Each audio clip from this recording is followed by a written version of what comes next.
Good morning. Here we are, 2021, with our first of the year for our creative interviews. And today we are talking to two somebodies who have a brand new book coming out in February, the 3rd.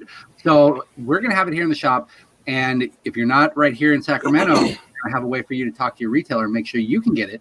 But we've got Marc and Daniel Michaud here talking about their new book, Home. Welcome to the show, guys. Thank you very much for showing up this morning. Well, thank you for having us. Now, nice to be here. Thank you. No, I'm glad you guys are on here. This was a great thing that you guys did as creatives. You reached out to the stores individually, which really intrigued me because it showed that you didn't just put the book together, throw it in Diamond, and then expect it to happen. You had some real push and initiative, and it feels like after talking to you that you guys have some real drive. You have some real passion for this project.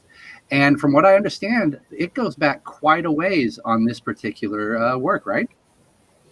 Yeah, absolutely. Yeah, it's been a long time coming, and it's kind of got a bit of an interesting path to publication here.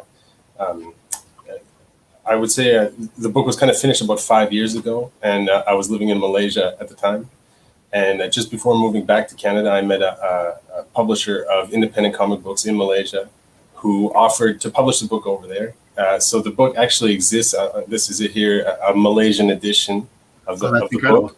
So it's actually in English, but anyway, so that's what we used to be able to find a publisher when I came back to Canada. We kind of used that to shop the book around here while we worked on the follow-up. So yeah, it's got a bit of an international history there.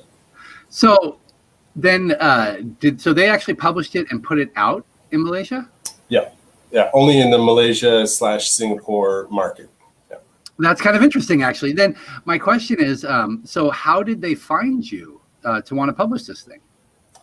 It was actually really purely coincidental. I was walking through a shopping center that had independent book fair set up.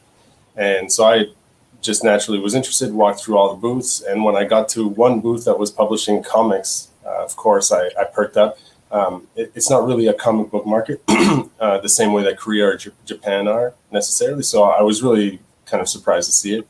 And I got to talking with the guy behind the table who was also the co-publisher. And I explained that I was working on this science fiction book, but that I was moving back to Canada. And he wanted to see it. I sent him some samples, and then it just one thing led to the other. I couldn't really think of a reason not to publish, even though I was moving back to Canada. I couldn't think of a reason not to do it, so we went ahead with it. And yeah, I'm forever thankful to those guys, actually. No, and that's like, oh, go ahead. I was going to say, especially given that that Marc had been kind of approaching different publishers beforehand here in Canada, and hadn't had any bites just then. So of course it was obvious that we were just going to go ahead and get it published out there, and then increase our chances of showing editors out here a published book, respecting our vision and everything. And it worked. It worked really quickly, actually. So. And you had a full book to show them, which is nice too. Not just here's some samples, or here, open this in an email and go through it, but you had something you could actually send, which is kind of nice. Yeah, that's it. And it wasn't, yeah, it wasn't, they're the ones who did it. So that's great. You didn't have to go that extra step. So that's how it got published initially, but let's go back a little bit. You guys, this is a project that the two of you have wanted to do for quite some time, correct? Yeah, well, comics in general, we've wanted to work together. And then this project specifically has been, I'm going to go out and say a decade plus that we've been, kind of working and working on it, basically. And both of you do your own. Well, let's get into that first in a second. Tell us a little bit about the book, Home, what they can expect from it, and what both of your roles are in this.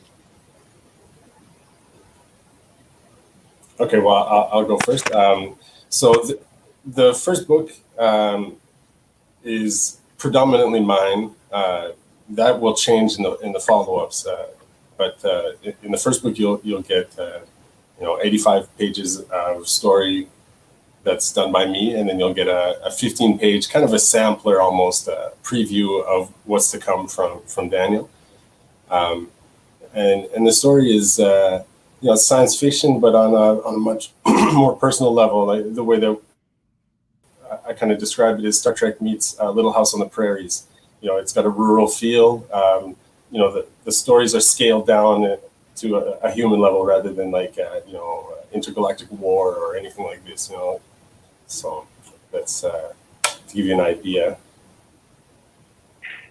It actually goes back to when we studied comic books at the University of Quebec in Hull, in Quebec, Canada. It was the first comic book program in a university setting in Canada. And we were just kind of throwing ideas back and forth. We were working on a very, cute kind of independent style comic, very kind of funny and light. And both of us had expressed that we kind of felt like doing some soap operas, but set in kind of a rustic, pioneer type setting. And it took a good couple of decades before we got around to actually drawing it. And this is how we found the best way of doing it. Okay, and so when you guys each do your own story, how much collaboration is there in making the world cohesive? Or are you each just doing your own and then kind of fitting it together afterwards? Well, there's a constant back and forth, of course, over the telephone. We live about 300 miles away from one another. Kilometers, miles. But we're always on the phone. We're sharing thumbnails and drawings, and constantly there's a back and forth in as much as the building of the world, but the actual artwork and everything we're up to our own devices for the most part. Okay, I mean that's still kind of nice because as you're throwing things at each other, I'm sure they're generating other ideas, or there's something in your world that could be shared in the other world. So that must be fun being able to work together like this on a project like this. It is. Yeah, it's not. Go ahead. It's not without certain levels of tension because we're brothers after all, and we've done a lot of artwork together. We used to paint murals together. We've always kind of collaborated on all sorts of projects, and I think it's kind of funny to see us, if I could get an objective view of us, you'd see a couple of, skinny artists arguing at one another and then finally figuring out, all right, let's just go this way. And then it's good times afterwards. And so, but generally speaking, we get along quite well. Nice. And just to be clear, going back to kind of describing the book, so to give an idea structurally, the two stories are separated by about 350, 400 years. So there aren't necessarily shared characters, but more like ideas and locations and maybe family names and things like this. So it's not necessarily an overlapping storylines, but definitely kind of impacting each other and building each other up. And that's kind of nice because that gives you a lot more freedom. You don't necessarily have to worry about weaving something into your story, but at the same time, if it doesn't detract from your story, why not show up at the same location that you saw in something else? So that is kind of fun. Now, you said this one was done how long ago? Well, the initial, I had finished it in my portion of it in 2015, and then we moved to Malaysia, which turned into like almost like a 2-year vacation for me. I'm not going to lie. It was really wonderful. I did do a lot of like brainstorming and planning ahead, but I didn't do a lot of drawing while I was there. And then, like I said, just before coming back, I met this publisher. I came back to Canada, and I had 85 pages done, and they wanted a minimum of 100 pages. So I had 70 pages done at that point, and they wanted 100. So they said, can we bulk it up with some behind-the-scenes sketches or whatever it is, something to bring it up to 100 pages. And they didn't know at the time that Daniel was meant to be the other half of this project. And Daniel hadn't yet started working on his project. So when I got home, I just kind of said, okay, well, they want 100 pages. If I do a 15-page epilogue and you do a 15-page preview of what's to come, that will give us 100 pages. And then that way, at least you're included in that first book, even if it's only, a short chapter. Right from the beginning, we both have, a foot in the door. They agreed, obviously, to go that way, and that's how it turned. And that's how we went forward. Yeah. Nice, and so and this one's done. You guys, you had a post that was funny. I can't remember which one of you. I'm sorry. I think it was you, Mark, about this book's coming out, but it's so far in the future or so far in the past, and you've already gone so far past it. It's like it's a piece of the past at this point, because you've already finished volume 2, and you guys are working on volume 3. Yeah, I finished volume 3 already. I'm on to volume 4. So yeah, wait, you're doing 3? I have. Oh my God, that's okay. You guys are light years ahead of this. That is absolutely fantastic.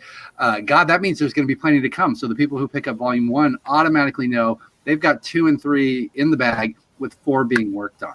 Now, in the next 2, is it now a 50-50 split? How are you guys doing the format for your stories? Book 2, I think, works up to, I think it's 65 pages from me and 48 from Daniel. So much closer to 50-50. Yeah. And then book 3 remains to be seen. I finished at 75 pages, and Daniel is still it's still nebulous. Okay, so then whatever it takes. It doesn't necessarily have to be just 100 pages. So it's what it comes out to be. Now, for home, I have a question from the independent publisher side, because there's a lot of people who are working on their own projects, a lot of people who have ideas. A lot of things can seem really daunting. You guys have taken the major steps, which is obviously A, get started, B, finish. But how difficult was it for you as an independent publisher to get your stuff distributed through a major outlet like Diamond? Well, that's the thing. We're not self-publishing it. We're being published by a small publisher who's, they've got a small collection of books that they're curating or whatever. So they're which one is it? Portion. New Friday. Okay. Is the name of the publisher. Yeah. So that's great. That's the best way to do it then, to find somebody who wants to work with your stuff. Right, exactly. Yeah. That's great. Now, if you've got volume 1 coming out right now, I know this is way too early to even begin to ask, but volume 2, how long do you think you'll wait to put that out? I've been told the plan, for their catalog and everything would be July, and then that book 3 ideally would be around Christmas. So if everything goes well, we'll have 3 books by the end of 2021, which would be pretty cool. That is great. And I like the format there, because as a trade and as a thick volume, every 6 months roughly is a good space, because that would be what you would get from a normal trade if it was something that hit comic book issues to trade. So I like that a lot. And that gives you a little bit of a headway to make sure 4 or 5. I mean, is there an end? Do you guys have a cap you want to do before you move on to another project, or do you, as long as home is going, do you want to keep going with that? Yeah, I mean, if the interest is there, I'll just keep going. Okay. I'd argue even if the interest isn't there, as long as we can financially support it, well, I'd just love to keep going. And because we're not, clearly, I don't think any comic book artist is in it for the big cash. We're just making it happen by living the best lives that we can, being good fathers and husbands, and we're very lucky situations in that we can draw comics almost full time and have part-time jobs on the side. And I would like to continue as long as I live. And that is a good point right there, what you said. People who get into the comic book creative field, generally, I would say 99% of the time, are people who love comics. They're passionate about comics. And especially on the independent side, they're passionate about the projects that they're working on. So I like to hear that even that you're like, even if there's no interest, I want to produce this. I want it out there, because I know some people are going to be enjoying it.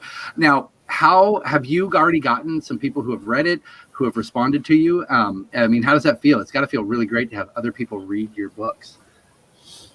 Yeah, I mean, I haven't had a ton of feedback, but the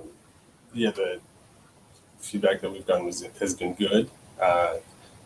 And same for book 2, which is, again, going back to what you were saying before about how it's book 1 is feeling old. I'm just really looking forward to moving forward. But yeah, I'm really getting anxious actually to have it out and for people to be able to go to the store and buy it. It's been a while that I've had the book, but when I talk to my friends or whatever it is, I'm not able to actually get it for them, even if it exists somewhere in the world. So it'll be nice now to be able to just say, yeah, go down to your local shop and pick it up. And it comes out February 3rd. We had a code down there below. It'll be again, if you guys aren't here in Sacramento, go to any, or even if you are in Sacramento and you don't shop at Empires, go to whatever shop you go to, use that code down right there. Just give it to them. As easy as that. Then you say, this is the book I want, order it. And by showing your interest, there's a good chance that the store will probably order a couple extra copies, because if you're interested, there's probably some customers they didn't know about that will be. So make sure you use that code and go check it out. So let's just talk about you two for a second here. All right, can you guys read that? There's an Omega character as the O in home. Is there a significance? I'll answer this one. The ohm symbol in electrical schematics represents resistance, right? It's ohm for resistance in a. Are you following me, Ben? Yes. So there's a great book in which there's the whole idea is that making art is fighting resistance, because making art is so difficult, and especially a self-created project, and there's no financial backing, there's nothing. It just comes from us. It can at times be difficult to find motivation. You really have to fight that resistance, and so I think that the Omega symbol in there is now, of course, it looks cool as well, but it's our attempt to fight resistance and to make art in this world. That is fantastic. That was more than I thought we were going to get. There's some real meaning to that. That's beautiful. So, well, and then you said make art in this world. Let's go back to that. You guys have been doing this for a while. And did you start as like kids with art and wanting to create, or is this something that developed later on?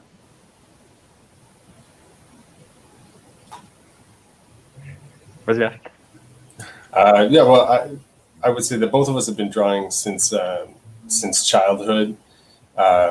We also spent a lot of our time, anybody who is an artist who goes to school obviously is spending their time drawing at school.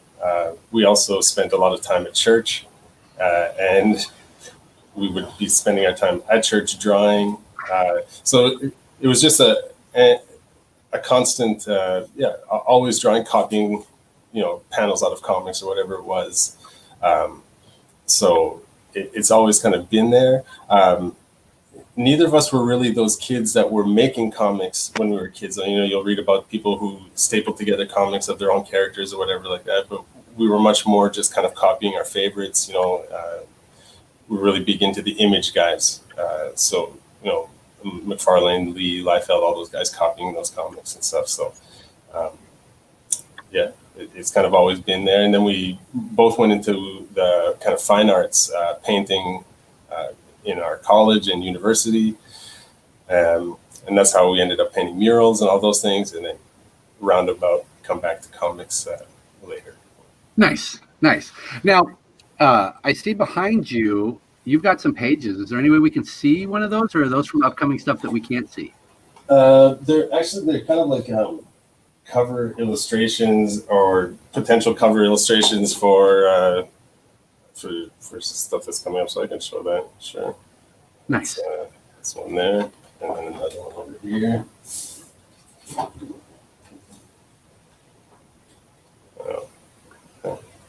Very nice. So those are just covers that you're working on currently. Yeah, because as I complete my portions of the book, so let's see. Actually, I could show you here. As I complete my portion of a book of home, I make it into a mini comic that I only sell locally or here.